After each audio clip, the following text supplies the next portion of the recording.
Hello, everyone. It's 1 o'clock, so we'll go ahead and get started. I'm Kelly Marks, your 2021 NC Realtors President. It's my pleasure to be here today. But before we get started, I want to let you know that if you have any questions during today's session, please just drop those in the Q&A field at the bottom of your screen, and we'll try to address as many as possible at the end of the session. I also want to let you know that we are recording today's session. A link to the recording will be emailed directly to all of you. So with that, I'd like to introduce today's speaker. We have with us today Bill Dedman, one of the lead reporters on Newsday's undercover investigation of racial steering by real estate agents. You know, he designed the hidden camera project called Long Island Divided, which showed agents reinforcing racial segregation through illegal steering of home buyers. Now, the project has launched investigations by state and federal authorities and several steps by the National Association of Realtors to increase awareness of fair housing issues. Now, Newsday's team received several national awards for their work, including a Peabody Award. So Bill received a Pulitzer Prize in investigative reporting for his work at the Atlanta Journal-Constitution on The Color of Money, his series on racial discrimination by home lenders and middle-income Black neighborhoods. The Color of Money led to expanded federal laws on disclosure of loan data, new financing for middle-income homebuyers, and greater awareness of systemic discrimination. So Bill's going to address for us today how the tests of real estate agents were conducted, the major findings, what can agents do to ensure fair treatment of consumers, and what training and resources are available. Bill, thank you so much for joining us today. This is really exciting for me, as we spoke earlier. Thank you, Kelly. Thank you. I'm excited to have this opportunity to share with you our Newsday team's work on fair housing. Thank you so much for inviting me and for taking your time today. I think it's surprising that so many real estate associations have responded to a newspaper's investigation and are using it to provoke an important conversation. I'm hoping that together we can dive into looking at a few clips from our Newsday video of agents in action, perhaps not on their best days, and that we can discuss a few of the implications of this investigation, which we called Long Island Divided.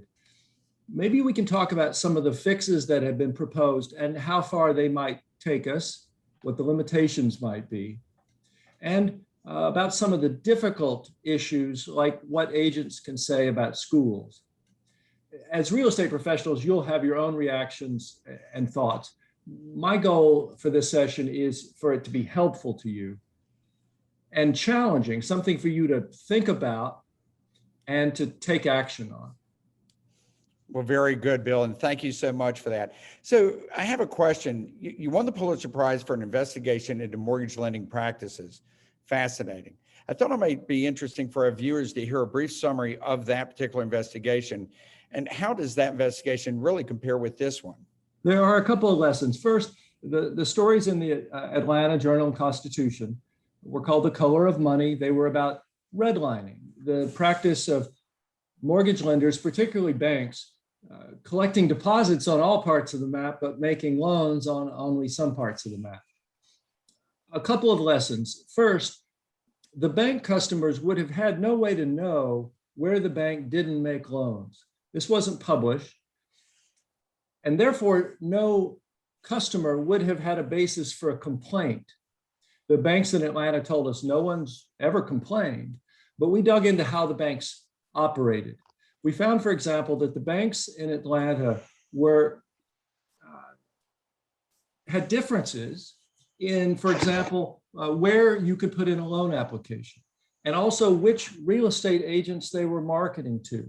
I think one of the lessons was how small actions could lead to a long-lasting segregated system. I'd like to make a mention of a later project in Boston for the Boston Globe on traffic tickets. What do traffic tickets have to do with lending and real estate? I'll explain. The series is called Speed Trap, and it's online. What we found in Massachusetts was that you can pretty well predict who gets a ticket and who gets a warning for the same offense if you know the race, sex, and age of the driver. Now, an interesting thing about being stopped for speeding is that we were all speeding, And again, you have no way to know as the customer whether you're being treated equally. If you get a warning, did everyone get a warning that day? If you get a ticket, does everyone going that speed get a ticket? What we found was that in Massachusetts, there was a break, especially, for example, for women, particularly younger women. For example, we spoke to a young woman who had 6 warnings in 5 weeks. But that break for younger women goes away as they get to about age 40. It's the same as who gets roles in Hollywood. We found that younger Black and Latino men were much more likely to get the ticket than the warning for the same offense. So it seems as though there was some profiling, some decision-making happening at the window by the officers. Again, the customers wouldn't know, and maybe even the officers wouldn't know how it broke down.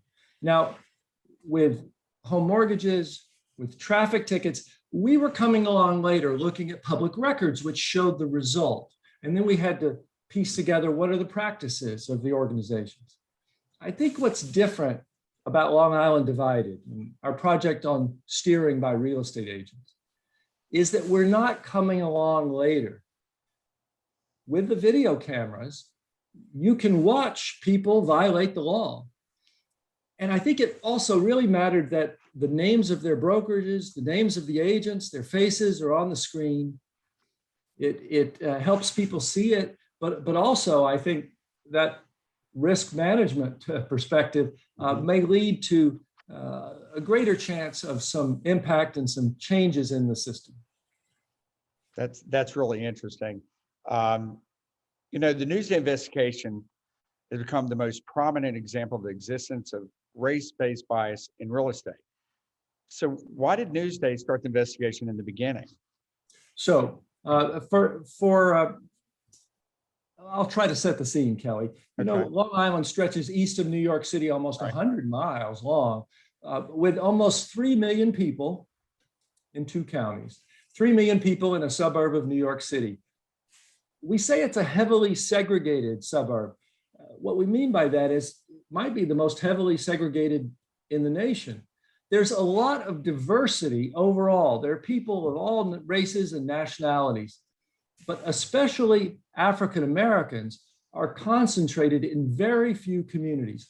Out of more than 200 communities on Long Island, a majority of the Black residents live in only 8. And we had long heard stories, anecdotes from Black home buyers who had encountered problems when they tried to shop for a home outside of those few communities. We'd also heard this from our own colleagues at the newspaper. So Newsday decided to follow the practices of the Fair Housing Group or government agency, sending out testers, pairs of home buyers, with the addition of hidden cameras.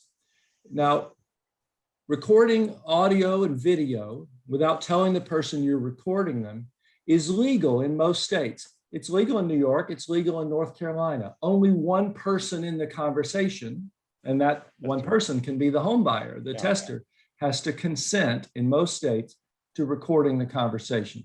There are about a dozen states where hidden audio recording is not allowed, but even there you can have testing, you can look at the listings and that people are given. You can debrief the testers afterwards.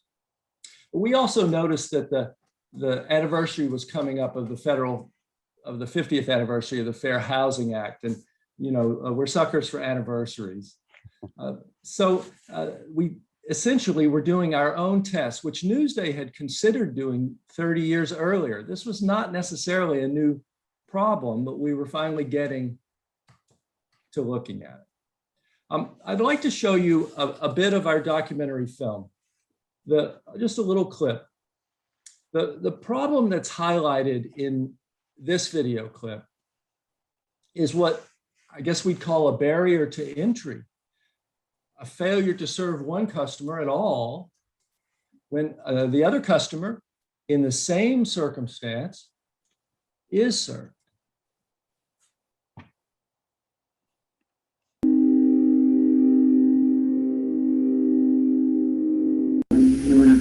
Damascus, but you don't want to go there. It's a mixed neighborhood. Mixed neighborhood. If agents are courteous and professional, how can you know that they're treating you equally compared with someone of a different race or ethnicity? I have to say it without saying it, you know. Behind smiles and handshakes, how do you know if they're giving you fewer options or suggesting different areas? I'm not going to send you anything in one direction unless you don't want to store your car to buy your friend. Or that rules don't apply to you and another home buyer in the same way. Yeah, okay, I definitely need that.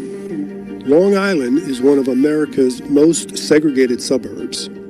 Newsday set out to discover what role real estate agents might play in keeping it that way, potentially affecting the quality of lives. Technically, as a real estate agent, we shouldn't tell the buyers. In house hunting, it's nearly impossible to see evidence of hidden discrimination. You would never know unless you go undercover.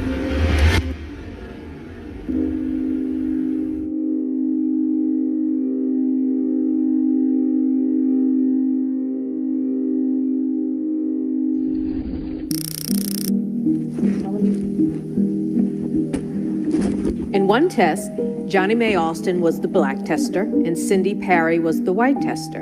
And they met with Anne-Marie Quealy-Bichon at Signature Premier Properties office in Cold Spring Harbor.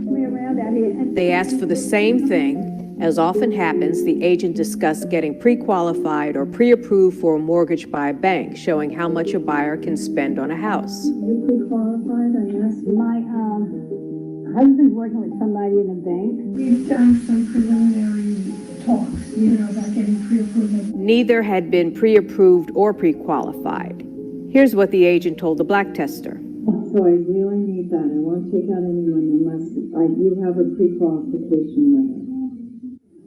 So I need to. So that means I can't pre-qualify for a mortgage.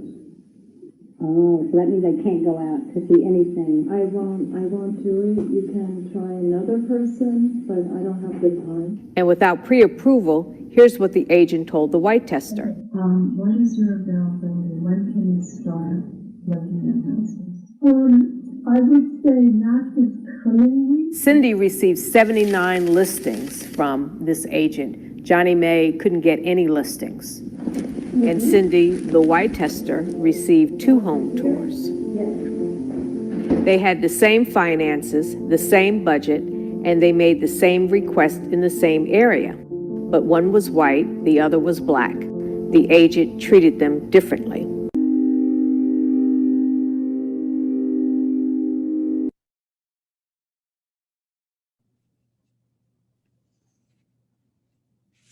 Always very interesting, very interesting. So, Bill, can you give us a summary of the tests? Who was tested and really what was the overall outcome? Yes. So Kelly, our Newsday team focused on home sales only, no rentals in this test. And we sent out first-time home buyers. We'd send a white home buyer and then an Asian home buyer, or white and then black, or white and then Hispanic, shopping for their families. And we would mix up who would go first to see the agent. The home buyers gave the agent the same circumstances. So they were first-time home buyers. That meant that selling another property was not involved. We chose testers of the same gender and roughly the same age. We dressed them in the same business casual style. We bought shirts for the men to wear that were similar. I went shopping at Nordstrom for similar purses for the women. They had the same family size. They asked for the same number of bedrooms. And they were prepared to give the same income or credit scores, but rarely were they asked for any financial information other than mortgage pre-approval status, on which they were the same. They weren't pre-approved. We shop for houses from entry level. Now, in New York City area prices, entry level is about $400,000. To the high end, $7 million. There are more expensive homes. $7 million won't get you Alec Baldwin's house in the Hamptons, but it will get you into his neighborhood. But it was always the same price range for both testers in a test. And they saw the same agent. Notice that that wouldn't be necessary for a fair housing lawsuit or government investigation. Under the law, Two different agents at the same brokerage are also supposed to treat two customers equally. But we thought it would be more fair and more persuasive to have the same agent see both customers. How did we pick the agents? We didn't. The brokerages picked which agents would be tested, though they didn't know it. Whoever was on the board to handle walk-ins or phone calls or internet contacts, that was the agent we tested. We did 86 of these matched paired tests at 12 companies, 12 brands that together represent more than half of the sellers in our market. Familiar names: Coldwell Banker, Keller Williams, Century 21, Remax, as well as some large and smaller regional brands. Then our team reviewed more than 200 hours of videos to see how the customers were treated and mapped thousands of listings to see what schools and communities and neighborhoods they were directed to. We didn't feel comfortable as lay people being the referees. So we had two fair housing experts review each test for equal treatment. One had run a testing program for the Department of Justice, and the other is the law professor who wrote the textbook on fair housing law. Only if both of our referees independently threw a flag did we call an agent out of bounds. But we didn't publish yet. Before we published, we gave the agents and their brokers details so they could watch the videos and respond to our findings before we published. So this was a careful effort. It took more than 3 years. This was not a drive-by investigation. Now, the results. The agents gave unequal treatment in 40% of our tests. The results varied in interesting ways. Asian buyers were treated differently than their white counterparts 19% of the time, so 2 out of 10. Hispanic buyers were treated differently than their white counterparts 39% of the time, so 4 out of 10. And Black buyers were treated differently than their white counterparts 49% of the time, 5 out of 10. Most of the attention has been on that high difference for Black customers. But I'd say let's not lose sight of the rest. If 4 out of 10 Hispanic buyers, 2 out of 10 Asian buyers are treated poorly half a century after the civil rights laws were passed, those seem like high numbers as well. We view this as testing the gatekeepers in real estate to see how they perform. 2 companies out of 12, 2 of the smallest regional brands were the only ones to pass all of their tests. It's fair to say that most of these major national and regional real estate companies were contributing to the racial segregation in our suburbs. Now, you have to ask yourself, would the results be any different if we repeated the test in your communities? If this weekend, 4 retired police officers from Charlotte or Atlanta come shopping for homes in High Point or Asheville or elsewhere in North Carolina. 1 white, 1 Black, 1 Asian, 1 Hispanic. They have the same price range. They don't know the communities. Will they go home on Monday receiving in their email the same listings? And that's just looking at race and ethnicity. What about one person who's disabled and another who's not? A gay couple and a straight couple, clearly a Muslim buyer or a clearly Jewish buyer, Protestant, Catholic. Now, what sort of differences did we see? First, we saw steering. Agents directed 1 out of 4 of our minority buyers into different communities, different school districts altogether than their white counterparts. We also saw differences in how buyers would be screened or pre-qualified. One buyer would be asked for ID, the minority buyer, but the agent might not ask the white buyer for ID. Some agents refused to help our Black or Hispanic buyer unless they signed an exclusive contract with that brokerage. But the broker didn't require a contract of a white buyer. Mm-hmm. And then there were inappropriate comments by agents. You know, it's interesting. Minority buyers weren't subjected to racial comments or inappropriate remarks. We're past the days of signs that say whites only. It was the white buyers who heard the inappropriate comments about crime, resale values, schools, and race. Here's a video clip which highlights this problem of inappropriate comments. Very good.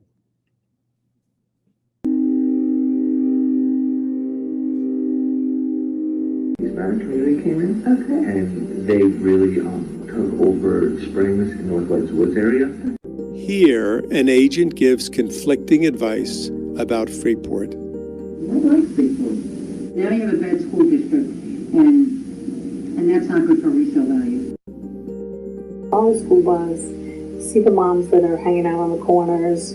But you don't want to go there. It's a mixed neighborhood. It's been the United Nations. Because you might be more comfortable in a certain demographic area that isn't heavily one way or another in terms of the people. Bayshore has two school districts, Brentwood and Bayshore. You don't want to have Brentwood school districts.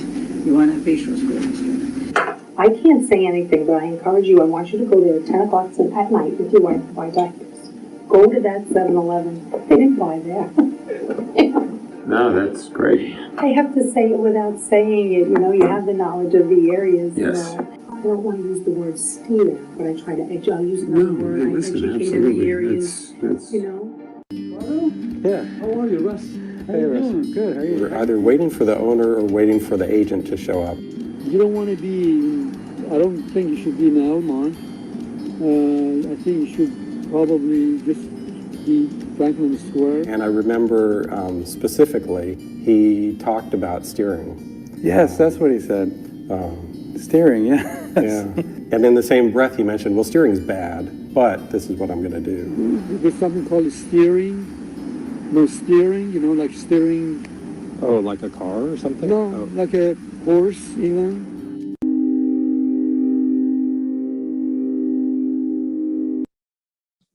It seems that some agents may have gotten a message through the years that complying with the fair housing laws is some sort of political correctness, that it means not saying the wrong thing or not saying the wrong thing to the wrong person who might be offended and might complain about it. Our tests suggest that we need more attention to steering, more attention to differential treatment on what agents do and not just what they say. And are agents giving the same advice to all clients? Are they treating all clients equally? Certainly understood. So, you know, we've been talking about steering, you've been talking about steering, but what forms did this unequal treatment really take? I admit that steering is sometimes used as an imprecise term. It's sort of used as a catch-all for various behaviors. Let's talk about those behaviors. Telling one person that there's no housing in an area in their price range. You won't find anything for your money there. But showing housing in that price range, in that area, to others. We saw that happen. That's steering. Making unsolicited comments about the race or ethnicity or religion of people who live in an area, or comments about the schools, comments about crime or resale values, as a way of encouraging or usually discouraging someone from living there. That's steering, especially if an agent gives contrary information or is silent on those topics with someone else. You saw an agent there telling the white buyer to avoid an area because of poor resale values while encouraging the minority buyer to look there. We also saw differences in the level of service. Overall, our white testers got 50%, 50% more listings than their black counterparts. Now, we've been discussing this in terms of individual buyers, but look at it neighborhood by neighborhood for a minute. Both buyers would ask for an area, let's say within half an hour of downtown. And that area, that circle, would include many communities and schools and neighborhoods. But sometimes the listings in the wider residential parts of that circle, those listings would be given only to our white buyer. So minorities were steered around those communities. That's what we were testing for and saw. We also saw something else we hadn't expected. We had minority communities.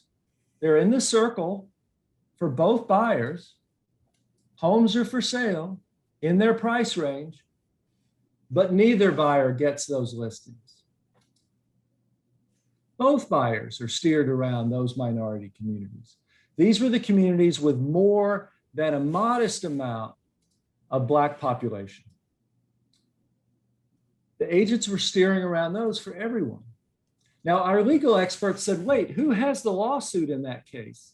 It's a long list. Not only are the white and minority homebuyers being steered illegally, both the white and minority homebuyers are being harmed under the law by being steered to different communities. But the communities themselves are being harmed, the governments, and anyone who has tried to sell a home in those areas, and their listing brokers has a lawsuit under the Fair Housing Act against the brokerages that are steering around their communities. And you know why. Fewer buyers means lower prices, lower home values, lower appraisals, lower home equity, and less money for playgrounds and libraries and schools. Now here's a video clip with a classic example of steering. An agent tells one family that an area would be a good place to live with the nicest neighbors. That's the story to one man shopping for himself and his wife and their teenager. While the agent warns another man shopping for his wife and teenager that it's a dangerous place.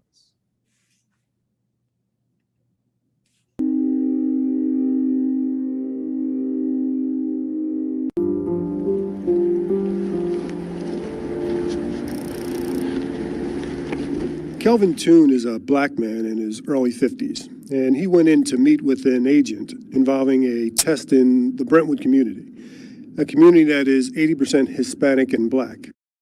The agent communicated to Kelvin, our Black tester, that she enjoyed meeting with clients from the Brentwood area. Every time I get a new listing in Brentwood or a new client, I get so excited because there's nice people. When we sent Kelvin's counterpart in to meet with the same agent, the white tester was actually warned about Brentwood not being a nice place. The nursing home we need to be near is in Brentwood. Okay. And so we found a couple that are in Brentwood. Pretty close to each other. Okay. And it just seemed like those would be handy also for going to visit. Do you want to give me them and I'll look into them for you? Or? Yeah, I can do that.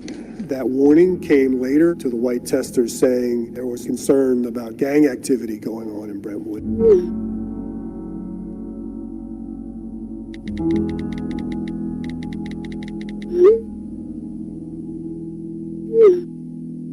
This agent wanted the white tester to know, but that information wasn't provided to Kelvin, the Black tester. The listings centered Black tester Kelvin in Brentwood with 27 house listings, while the white tester got 0 listings in Brentwood and was directed towards much whiter neighborhoods.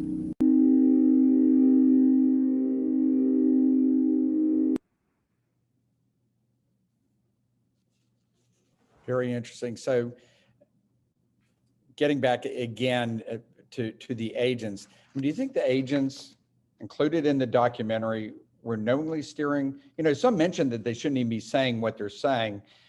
Or do you think it really comes down to unconscious bias? I think this is an important question, Kelly. There were agents who would say, I shouldn't be saying this, but it's sort of the real estate equivalent of hold my beer, something bad's going to happen.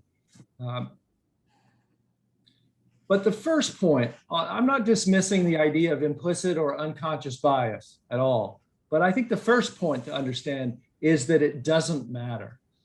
The Fair Housing Act and your state laws cover behavior, not thoughts or motives. The law is not a mind reader. If an agent is treating one person better than another similarly situated person, and the difference between them is one of the 7 categories in the Fair Housing Act, the agent has violated the law. To remind you, those categories are color, race, religion, national origin, disability, sex, and family status, such as having children or being pregnant. You also may have state or local laws that could include other categories. Now, though it doesn't matter legally, it is interesting to speculate about the motivations of the agents. If you want to stop something from happening, you have to consider why it's happening. Some agents may in effect be profiling, that is assuming that the person of color can't really afford homes in the price range they've given, won't qualify for the mortgage, maybe wasting the agent's time, while accepting the same price range without question from a white buyer.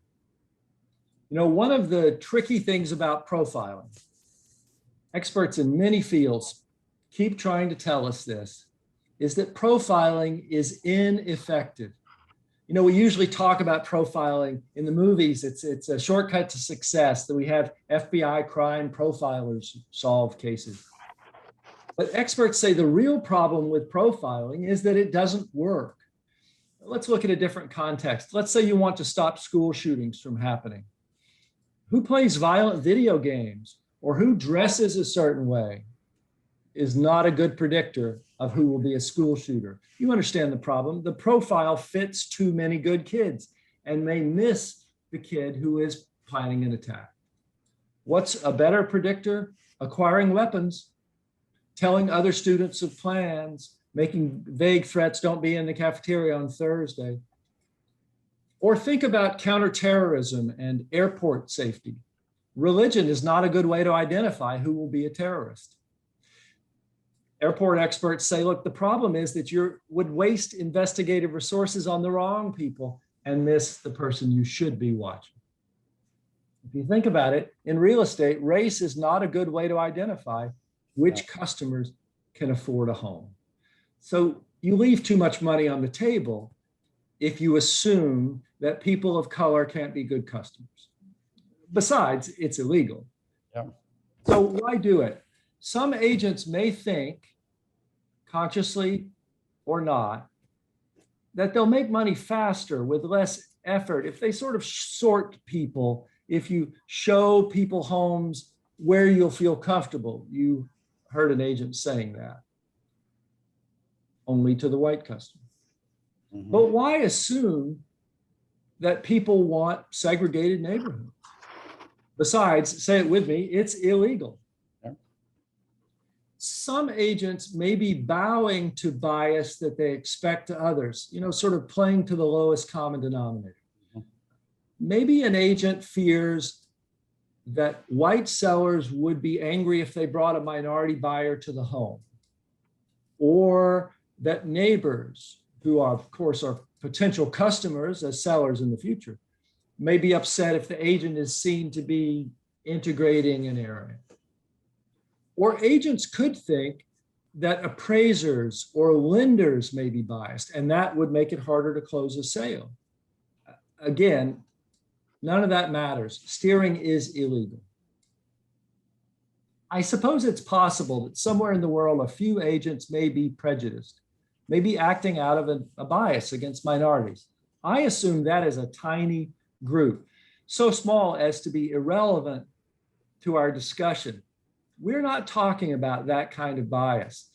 As others have pointed out, there's just too much steering to be accounted for by outright prejudice. As others have said, it can't just be bad people doing it, the good people have to be doing it too. You know, in general, on issues of race, it's pretty easy to burn up all the energy in heat on the question, who's the racist? Who in our office might be the bigot? Are they saying I'm a bigot? Not very productive. it's more productive to apply light to sort of an engineering question. How does it work in our office? Can a broker in our office be confident that an agent is going to give two similar people the same listings? Can a broker in our office whose license is on the line be confident that two different agents are going to give two customers the same listings?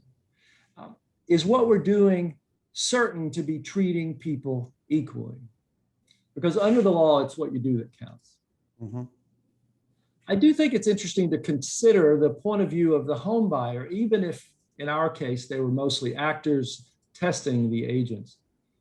You know, our testers often came back from the real estate office to the newspaper office telling us that agent was so nice. She was so helpful.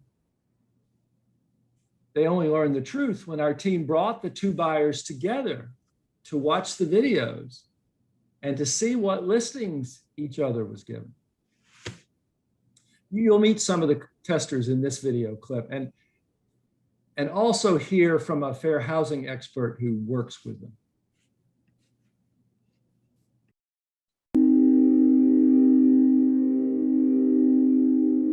It almost makes me wish that the racism is more explicit so that I would know about it. Too often I hear people who maybe aren't as familiar with this kind of work say, oh, well, they were just testers. But all you have to do is tell someone, which I have to do on a fairly regular basis, that you were turned down because of your race, and tell them the circumstances that occurred on a particular test. And you will see just how real and painful that injury is. Elmont, you know, it's okay, it's good, you're very close to the city. Some of them are not as nice, you know, Elmont. I do remember him, he was nice, and I do remember him pointing out on the map. Oh, he loved that map. I remember that. Yeah, he had the map and he's like, you know. Some of these towns, in my opinion, are not necessarily the greatest in terms of school districts, safety, you know, crime, resale.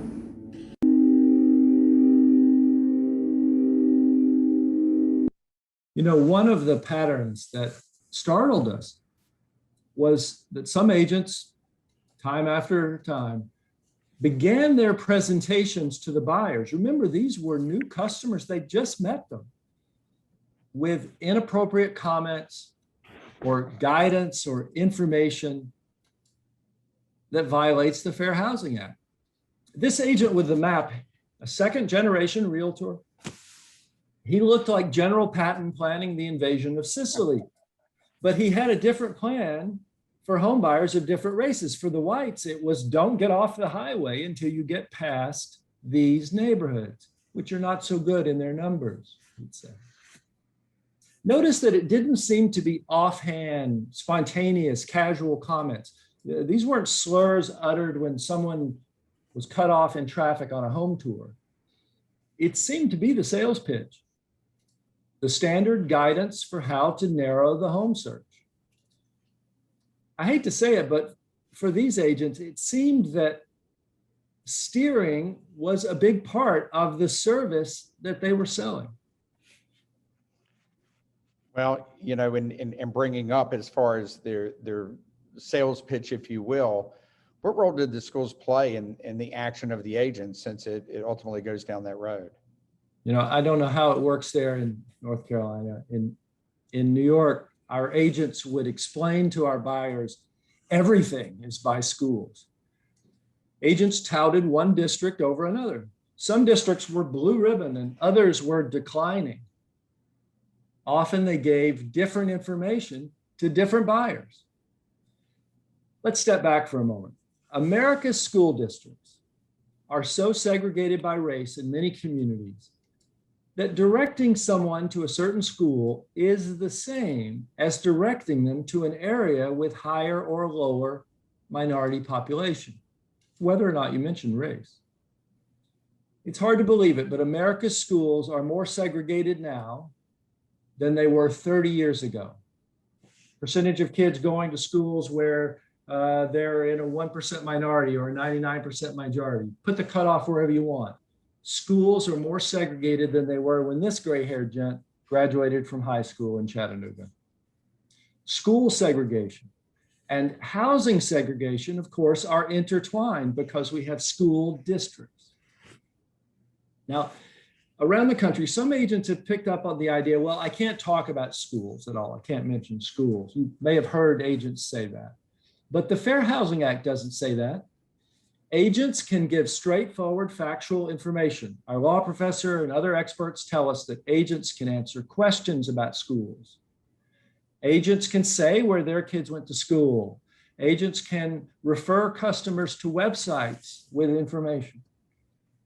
The problem legally arises when the agents are picking and choosing different districts for different customers, giving different answers to different customers about which are the good schools, or making comments about the demographics in schools to steer customers toward or usually away from certain districts.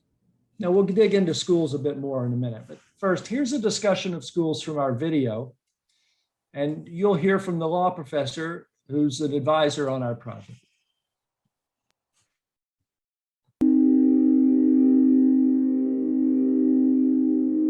I said, do you really want your future children going to Amityville School District? We're going to try and stay away from Freeport, Roosevelt, Hempstead for now because of the school district. This part, the Salisbury part, is in demand because the schools are much, much, much better.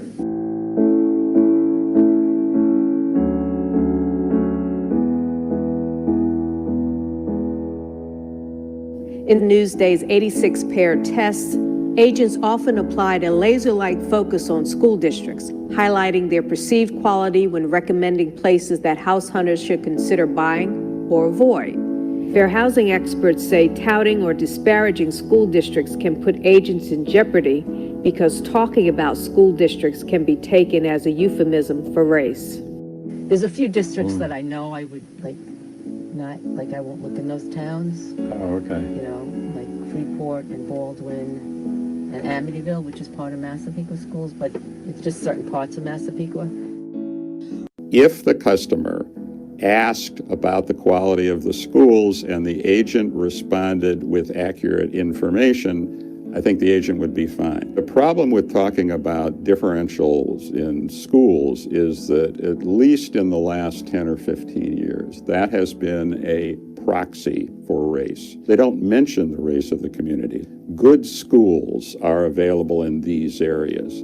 Those areas I'd stay away from because they have poor schools. I want to ask, did you tell that to the other tester? If you're only giving that information to one tester of the two, and the only difference is the race, then you've provided what I call differential service. If you're in Massapequa, you only want school district 23. Okay. You don't want 6 in Massapequa because that takes in Amityville, and you're not going to like those schools.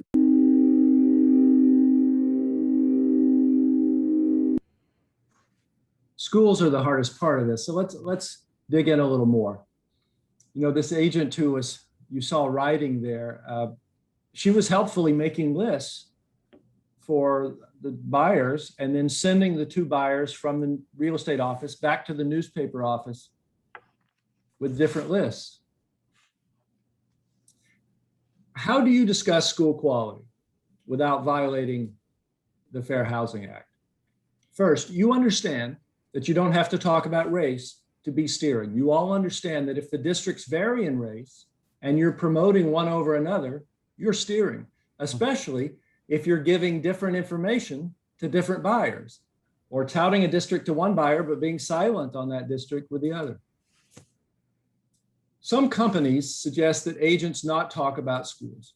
Others suggest that they limit their information to answering factual questions. You can say which team is renowned for its football program. You can say who has this wonderful band program. But stay away from the trap of assuming that the same school is good for everyone. Stay away from the trap of using labels such as good or nice or high performing, or responding when the customer is asking you to name which schools are good or nice. Now, here's one reason for that, one of the complicated parts. If it's okay to share websites legally with objective information, is it okay to talk about school test scores? Let's talk about school test scores. Write this on the blackboard 100 times. School test scores don't tell you how good a school is. School test scores tell you mostly how wealthy and educated are the parents who send their kids to that school. In America, wealth and education of parents is a very good predictor, not absolute, but very good predictor of their children's test scores. And in America, race is a good predictor of wealth and education of the parents. So you see the problem. A highly performing school, a highly desired school may just be a wealthier area. And a school with lower test scores might actually be the higher performing one, where good teachers are bringing up the scores of working class students who are growing up with fewer advantages. You know, the word about this is getting around. In the past year, greatschools.org, the school ranking website that many agents refer customers to, has realized this pitfall and has changed its ratings in states where it realized that it was basing the ratings entirely on test scores. It said, wait, that's just perpetuating segregation. And NAR has spoken up in favor of that change. So you want a bottom line. Can you legally talk about school test scores? Can you refer parents to websites listing them? Yes, you can. But keep in mind that you don't know which schools are the good schools. Keep in mind that real estate agents are not experts at schools. And that if you keep sending people to the schools with higher test scores, keep perpetuating this idea that higher test scores means better schools, this false idea, you have to ask yourself, is it right to do this in a country as segregated as ours? I guess that's a moral question, not a legal question. You know, if your customers were buying a boat, they'd go look at boats. And if schools are important to them, they should go look at schools and do their homework. NAR is actively working on trying to give you as much guidance as it can about schools, and is making a new film that will come out later this year about realtors and schools. So please watch for that. Very good. Look forward to that. So what was the reaction of the real estate industry and the government then? I guess, Kelly, it's fair to say that we've raised some awareness of these issues, particularly of steering. You know, a lot of the attention naturally, I think, goes to these videos of agents saying things, and people often say to me, I can't believe those agents said that thing. And I think that our minds really, you know, you see it, you believe it because you're able to see it, and you think, oh, I can't believe that person said that, and I hope nobody ever made a video of me. What have I ever said? That kind of thinking. So our mind goes in that direction. I think it's important to keep in mind the other direction, which is we can make a map of all the listings you hand out to different customers and lay those over census data and then come back and ask why. Not enough attention goes, instead of to the comments, but to the listing. Often I'm asked, what happened to the agents in these videos? We know that disciplinary hearings are continuing probably through the rest of this year for the agents in the videos. One agent gave up her license rather than go through the disciplinary process. There are about 100 people in danger of losing their licenses in New York. 30 some agents who fail their tests, and then they're brokers, and often there's more than one broker of record. So you get to about 100 people. We did see all the agents and brokers testify. They were sworn in public before a state Senate committee hearing. You can watch it on YouTube. Some handled it well, saying they hadn't understood that they were violating the law, but they realized now what they said was inappropriate. But others got a public thrashing from the senators. The agent who said, follow the school bus, who told the white buyer, see what mothers are waiting to meet the bus. she said, well, I just meant for the customers to know where the bus routes were.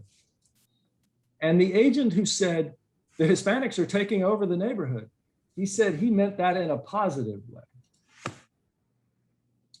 You know, the most surprising part of the hearing, I think, was that the brokers, every one of the brokers said, we've reviewed these tests and the videos, and we found that nobody did anything wrong.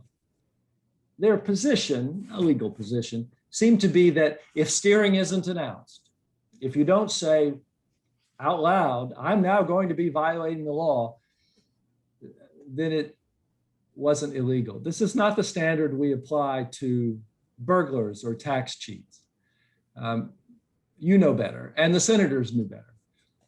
After the hearing, the New York State Senate unanimously approved changes in state laws, and we're waiting for action in the other half of the legislature. Now,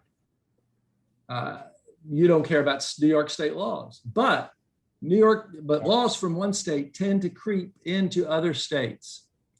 And so I'm just going to take 1 minute to show you those changes that are coming in New York state law.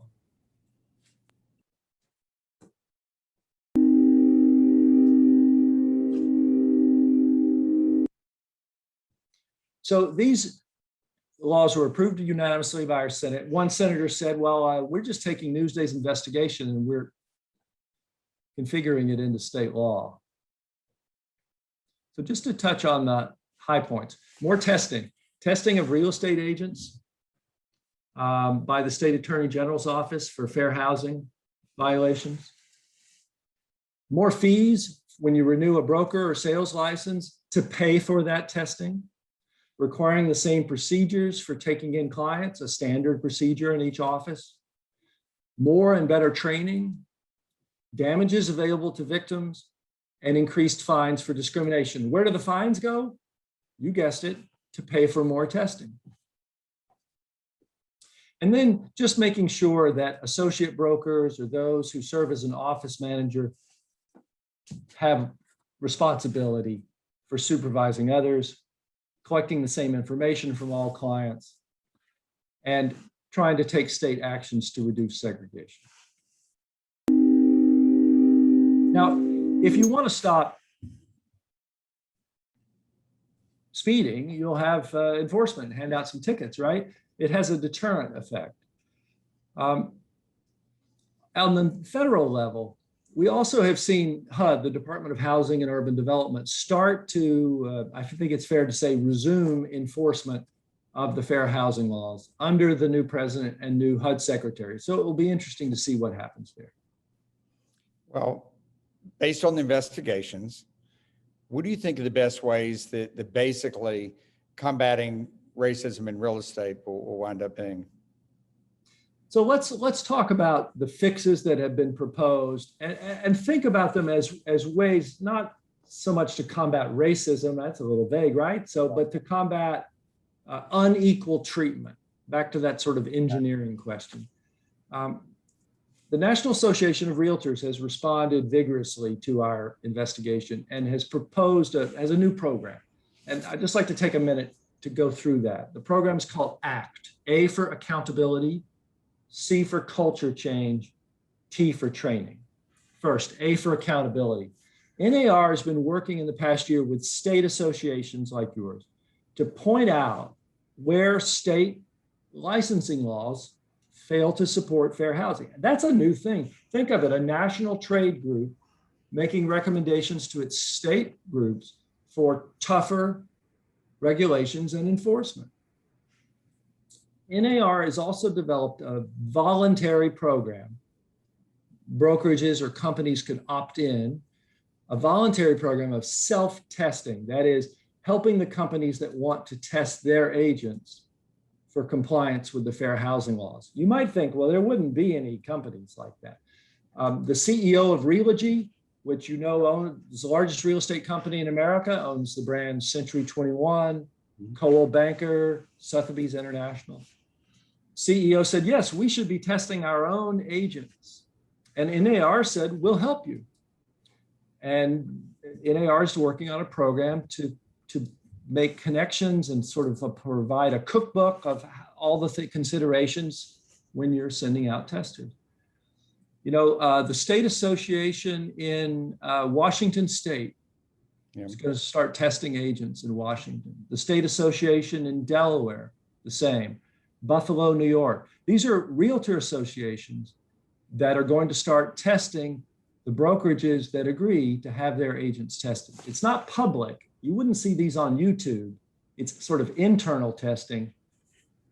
But that's a form of accountability. And clearly, part of the motivation is if we don't police ourselves, others will police us. Right. Now, that's accountability. C for culture change. You know that fair housing is a core component of the Realtor Code of Ethics, and not just in April. You may not know that for 50 years, that same code of ethics prohibited selling a home in a white neighborhood to a person of color. That prohibition continued into the 1970s with the code word people who were, quote, detrimental to the neighborhood. So let's acknowledge that cultures can be changed and that change can take a long time, especially when the actions were illegal. There is a long tradition in America of legal at the time, redlining, blockbusting, racial covenants on deeds limiting who you could sell a property to, predatory subprime lending that strips home equity out of minority neighborhoods. We are not saying that real estate agents created segregation. Many of you have read Richard Rothstein's wonderful book, The Color of Law. Mm-hmm. In The Color of Law, he lays segregation at the feet of government action, back to the New Deal days of the 1930s and 40s. Especially when financing was available only to white buyers, only to the white GIs coming home when the modern suburbs were developed. So let's agree that these are not just historical facts, but continue today in subtle ways. Even this year, we've seen studies on the differences in how appraisals are done in Black neighborhoods. Large studies, but also with some compelling anecdotes like the family that took down the pictures of the Black relatives and raised their home value $100,000 on the new appraisal. And let's agree that the effects of segregation carry down from generation to generation. Differences in healthcare, differences in living near toxic sites and having less clean air and fewer trees, differences in wealth creation.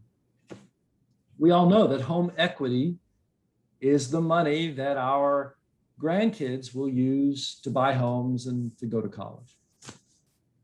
Many of you saw that NAR made a public apology late last year for longtime contributions to segregation and discrimination. And I watched some of the chatter on Facebook. I saw some agents say, wait, I'm sorry, I missed it. What were we apologizing for? So let's acknowledge that culture change can take a long time. Now, under training, T for training, quickly, you know, New York has new classes. The classes were jokey and slipshod and barely mentioned steering, and it's rewritten its curriculum. But on the national level, I'd like to mention a couple of things. NAR is rolling out a new course this spring on implicit bias in real estate, how to recognize it and overcome it. We're talking about the bias that we all may have without thinking about it. This is designed as a 3-hour class. You know, NAR has shared materials on implicit bias in the past, but they were rather generic. And this is specifically on real estate. It's a 3-hour course for brokers who can then teach the course to their agents. And many of you have tried Fairhaven. I know you have a state challenge to take the Fairhaven class. This is a game or simulation that NAR rolled out last fall. You're trying to close deals and fair housing issues come up, or you're the agent, or you're the customer. So in a way, it's not only trying to teach the law, but empathy. It's very well done. And people say they've learned a lot from it, and I hope you'll take it. It takes about an hour. Right. It's fairhaven.realtor. Also, NAR is making a film about good role models. And after all, 2 of the 12 companies in our tests passed all of their tests. Now, all of this seems useful. I'd like to make a couple of comments as a layperson. Mm-hmm. As we were sending out the testers, we were sort of like air traffic controllers. We'd see them go out and come back, and we'd watch the videos of what happened. And we would discuss, is it really that hard to stop steering in a real estate office? What would you need to do differently? Well, we all understand that it's not a fix to say, well, I've been in this business so many years and I've never seen any discrimination. Or, well, if anyone complains, we respond forcefully to all complaints, because no one would know they're being steered. No one knows what listings are given to another customer, so no one would complain. It did seem clear to us that the agents in our test didn't have rigorous standards for what they do and don't do with every customer. A checklist. Checklists have been very helpful in airport safety. You're flying a plane, you're taking in a new employee. Checklists are very helpful. Over and over again, we saw customers come back from the same agent, one with a thick folder and the other with a skinny folder. That seems like something you can fix. You could argue that it would help to diversify the real estate workforce, to have more minority agents and brokers, and that would have several benefits. But I don't think of it as a cure-all for steering and differential treatment. We saw steering and discrimination by agents of all backgrounds, just as you can see police brutality by some minority officers. That's why people talk about systemic problems. Yeah. It did seem clear that many of the agents in our tests were unfamiliar with minority neighborhoods. They'd steer around Freeport and didn't seem to know about the marvelous new homes by the waterfront in Freeport. After my banking stories in Atlanta, one bank put its lenders on a bus to tour the wonderful new homes in Black subdivisions. A subdivision they hadn't heard of and that didn't look like what they thought of as a Black subdivision. I remember the lenders looking through the windows of the kitchens of the homes under construction. It might be that having a bus tour again is not such a bad idea for agents and brokers. We did notice that the large real estate brands had more than 200 branch offices in our area, but not a single one was in a minority community, not one. And those large brands didn't seem to represent many sellers in those minority communities either. I have to wonder about the role of brokers in all of this. Brokers, do you make an effort to know whether steering is happening in your offices? Brokers, do you check later on which listings the agents gave to customers, which neighborhoods or schools those listings are in, and what other areas might have matched up with the customer's actual criteria? Our testers as home buyers would talk to an agent, and then it was a brief sort of standard conversation, and then the agent would turn to the computer screen and start generating listings, clicking in the MLS or in their proprietary software. Selecting communities is where it started. If you think about it, that's the moment where steering is happening. And that means that the information about the steering is in that computer and will end up in court one day. Brokers, do you have tools that tell you from your MLS which schools and communities your agents are choosing and which ones they're not? Are you demanding tools like that from your MLS? Do you have a consistent way of qualifying customers? It's perfectly okay to require every new buyer to be pre-approved for a mortgage, so you don't waste your time. And it's perfectly okay to require no one to be pre-approved for a mortgage because, hey, they're new, you'll educate them, they'll become customers. The problem arises if you have a standard but will relax it for some, right? If some get the ticket and some get the warning. Do you ask credit scores of everyone or no one? Do you ask income or check ID for all your customers? or none. I'd like to give the law professor who's a consultant on our project just a very quick word on this in a short video clip here.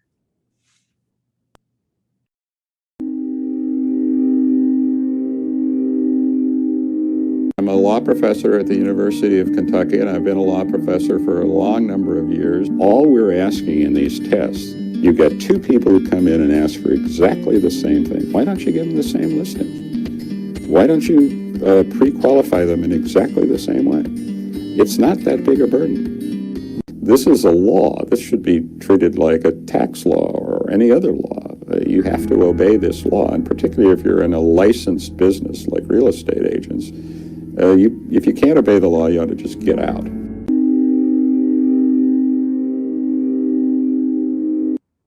Now, the professor really steps up to the plate there, but I think the trick is that I assume that you all want to obey the law. The hard part might be recognizing how some differences can creep in and plugging those gaps. Let me close with this.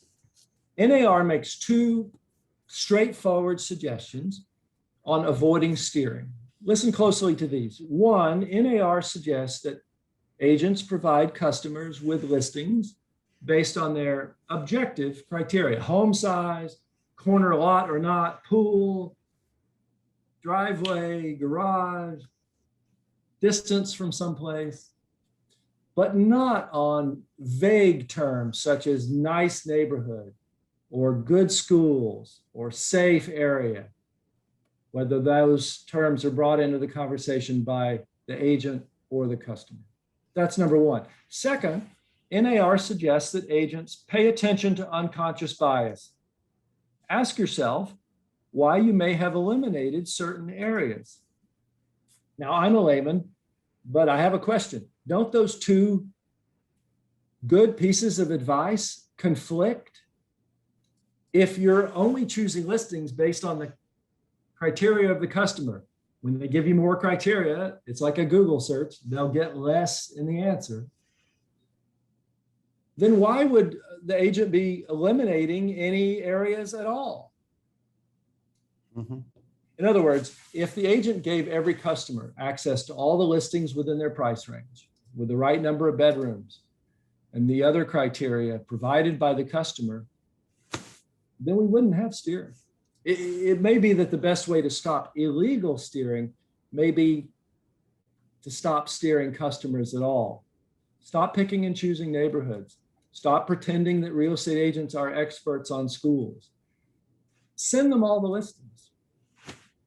I know that you want to make sure that everyone who calls or emails or walks into your office is treated equally. Here's my hope. I hope that you will share our stories and film with everyone in your office, with your customers. The stories are called Long Island Divided. We call the film Testing the Divide. It's the same project. It's all at one address. You don't have to subscribe to see it. It's all at newsday.com/divided. So have a movie night, post it on Facebook, but don't stop there. Have a conversation.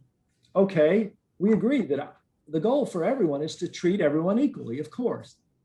So we're not pointing fingers. The discussion is, what specific steps can we take to make sure that everyone is treated equally? I think the Fairhaven training offers a real good model of experiencing it. I think a lot of people will learn that way. And I think another way that people will learn is passing the microphone around the office, having somebody play the customer and ask about which are the good schools. And let's all take turns answering that question, explaining to the customer that there's a law. And I can't tell you the answer to that question. And I'm not an expert on schools anyway. And don't fall into the trap of thinking that school test scores tell you what schools are good. Go visit the schools. Some role playing, I think, will help get us there. I appreciate you inviting me to meet with you, and I hope that this has given you something to chew on, something to discuss with your colleagues and with your customers. Well, Bill, thank you so much. I mean, this has been so informative.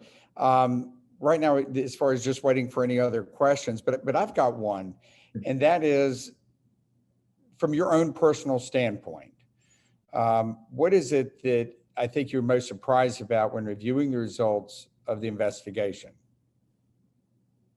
We didn't expect we didn't expect the impact that it's had. To think that there are state real estate associations starting to test their own agents because they see that their agents could end up on YouTube if somebody else does a test. They can see that the local TV station in Charlotte, as soon as the pandemic is over, will view it as a good, pretty easy story to do in a couple of weeks. They won't take 3 years. They'll go out and send some testers out. And you'll be seeing this in Nashville and Charlotte and on local TV stations because that's what happens. And so trying to get ahead of that, I think you never know what reaction you might get to a story, but that has been by far the most surprising. And I've also been surprised, I think, sometimes by people saying, well, that wouldn't happen in our area. I guess, discrimination happens only in New York. I grew up in Chattanooga. This has not been my experience. Well, I mean, that's interesting because living on the East Coast and really North Carolina my entire life, but having my mother who is born and bred in New York on Long Island in Great Neck, I didn't really realize the extent of how large and diverse the Long Island Association was. And that is something really that living in the South, if you will, I really have felt like that's a story that would be North Carolina or South Carolina or Tennessee, for example, possibly even Kentucky, and throughout those parts. But really, from my standpoint, just again being in the South my entire life, not really thinking the Northeast. Yeah, and in the areas that are less diverse, you may not have people being sorted by agents into you'll like these schools or you'll like those schools based on matching the race of the residents, because there may not be that much diversity in the local population. But what you might see, it's interesting to test for it, you might see people coming in from the outside who are of different race or ethnicity being treated differently, some encouraged, some discouraged, some having pre-approval as a barrier for one person, not for another. That was something we hadn't anticipated, but we started seeing right away is some of our buyers just couldn't get help at all, even though they were in the same boat as those who were helped. Well, and going back to your schools and really the deep dive there and what makes us experts. And that's really true because when, I think that, UNC Chapel Hill, the Morehead Scholarship, which is very prestigious. There have been Morehead scholars from both schools that people would, based on your definitions and test scores, great. But if you look at the Morehead scholars and where they've come from around the state and down east or in the western part of the state, whatever, it's virtually from every level of school. Someone has exceeded, students excel in those schools. And it just may be what you've already attributed is just the economics of the people funneling into the school and not necessarily the teaching methods within the school, bringing those up and others making them better. So very good. I have found this absolutely fascinating. I'm sure the people who are looking today have too. Thank you for doing this and bringing this to everybody's attention. These are the things that those of us who are in leadership, not only certainly in North Carolina, but all across the country, go and say, how could this be happening? But we know that it does. And hopefully this is going to make everybody better. I'm so excited that NAR has been taking steps because of you to put these programs in place and have the challenges to make us all better. One area that's come up that there's an increasing awareness of is these buyer love letters, right? Where you've discussed this. But buyers keep getting bad advice. The Wall Street Journal and others are saying to them, go write a great letter to the seller. And so those letters put in photos and in text in front of the seller, basically all the protected categories. You can tell from these letters often disability status, race, religion, color, national origin, family. It's all in the letter. And so it tempts the seller into committing a fair housing violation or ending up dragging the seller's agent into trouble. And so people are learning to push back, to put in their contracts that we don't want those, we're listing the home, but we don't want those letters, don't send them to us. Agents are learning to pass a spreadsheet of the offers on in a tough market, tight market, pass the spreadsheet on to the sellers without any names or identifying information about the buyers. That's something that people are learning sort of as we speak. Why, which is hard when the customers are getting bad advice from others and keep pushing you in those directions. I realize that, in other words, many of these problems start with the customer injecting the fair housing violation into the conversation. And in a way, I want to encourage agents. We're used to understanding there are laws. If the builder says I can't do that, there's a building code. If the car mechanic says I can't put that on your car, it's not street legal. Most of us would understand that.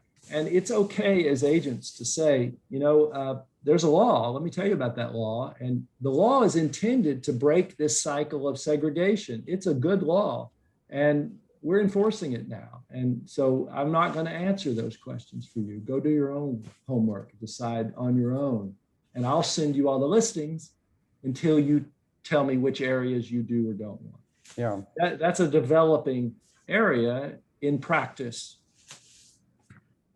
It's interesting, the buyer love letters that you brought up recently, because I hear things from all across the state.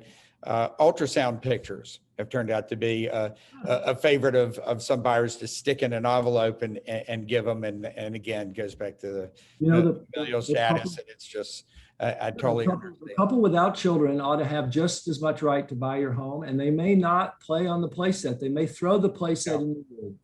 And that's just what you get when you sell your home.